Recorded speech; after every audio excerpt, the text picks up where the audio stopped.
Welcome back to the channel, everyone. My name is Heath, and we are going to be looking at another Star Wars Galaxy of Heroes video, and we're going to be talking about the best early game troops and characters that we can choose inside of the game. We're not going to waste any time about it. We're going to jump right in this video, but don't forget I do stream on Twitch.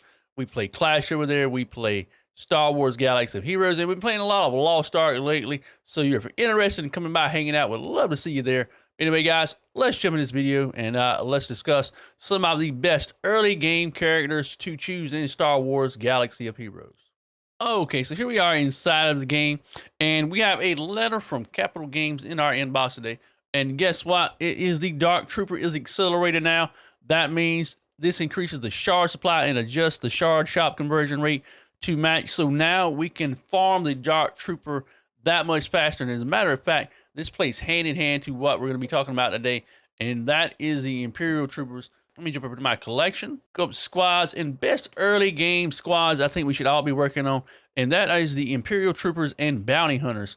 We talked about in one of the previous videos about making the right choices in our journey guide to advance ourselves through the journey guide that much faster and helping making the right choices.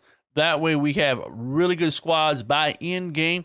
By early game, Imperial Troopers and Bounty Hunters are going to help us out extremely well. Let me take off my camera real quick so you can see actually what Bounty Hunters we have chosen right here.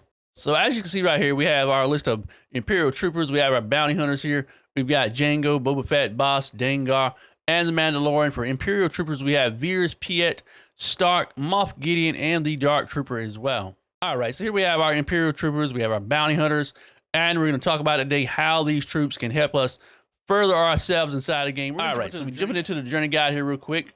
Solo journey. And as we just talked about last time, we were talking about grabbing either Yoda or either Palpatine.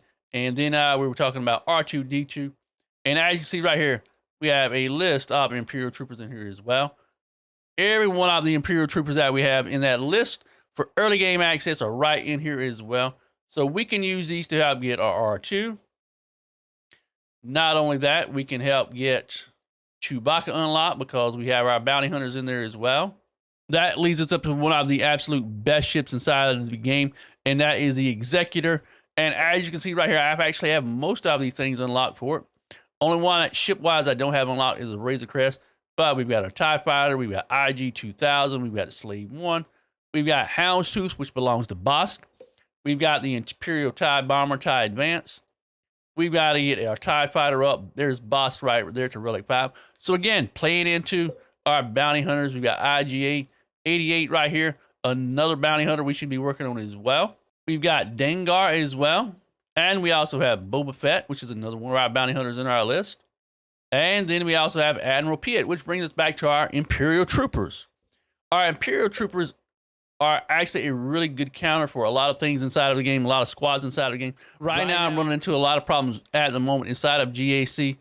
I ran up against a really high-speed Darth Revan group this past GAC, and I had absolutely no counter for it. And as a matter of fact, these Imperial Troopers can actually take down a really strong Darth Revan group without any issue whatsoever. So that is what I should have been working on, and we're going to save you the trouble from that later on in the game by having our Imperial Troopers upgraded. So as you can see right here, many of these characters, many of these troops can be farmable and are really easy to farm. A lot of them can be purchased from our guild store.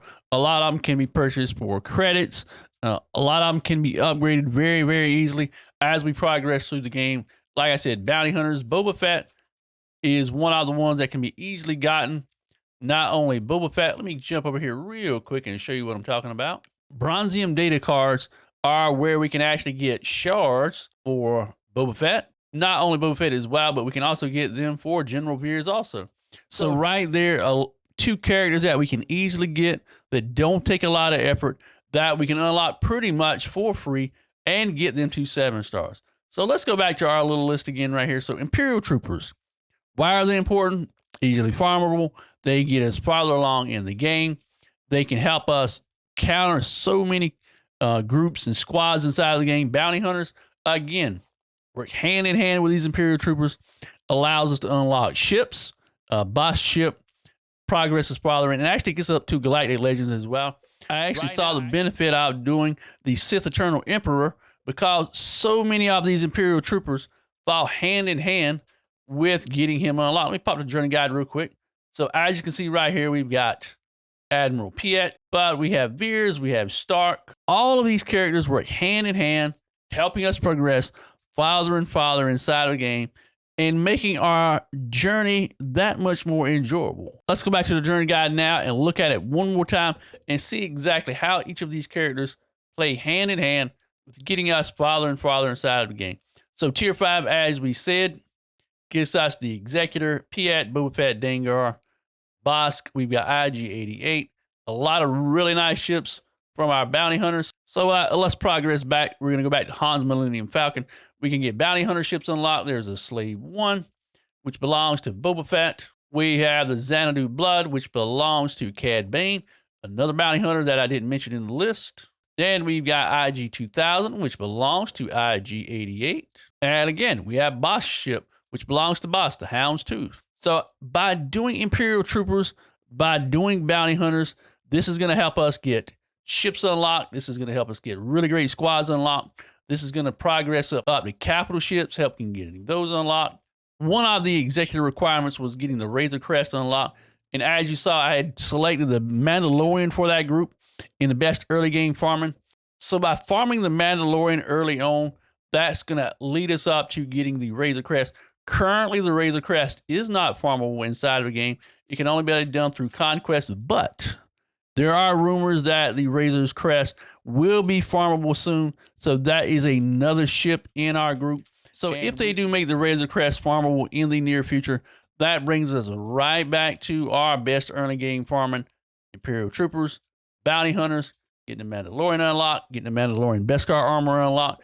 That way it leads us up to one of the best capital ships inside of the game, the Executor. So that brings us back to our journey guide again, back to the Galactic Legends. And there we have Piet, we have Veers, we have Stark. Not only that, that puts us in line with getting other Galactic Legends unlocked, because we've got really good squads, we've got really good groups that allow us to farm the necessary things to be able to unlock additional Galactic Legends inside of the game. So to sum it all up, why should I farm Imperial Troopers? Why should I farm bounty hunters? Because they help us progress so far inside of the game. And not only that, they are great squads to have inside of our groups for GAC, for squad arenas, to be able to get ships unlocked for us, to help us progress that much faster and that much easier inside of the game. My final question to you is this: what is your current farming looking like? Are you just farming random characters inside of the game as they come up? Do you have an actual plan to help you progress farther and farther inside of the game? I hope this little guide right here about Imperial Troopers and bounty hunters really helps you progress in the game by giving you something to focus on, to help you have a really great group of characters, a really great group of ships that you can use later on inside of the game, and will make the game that much more enjoyable. But anyway, guys, hope you enjoy this content. Can't wait to see you in the next video. Until then, much love, peace out, and we'll see you soon.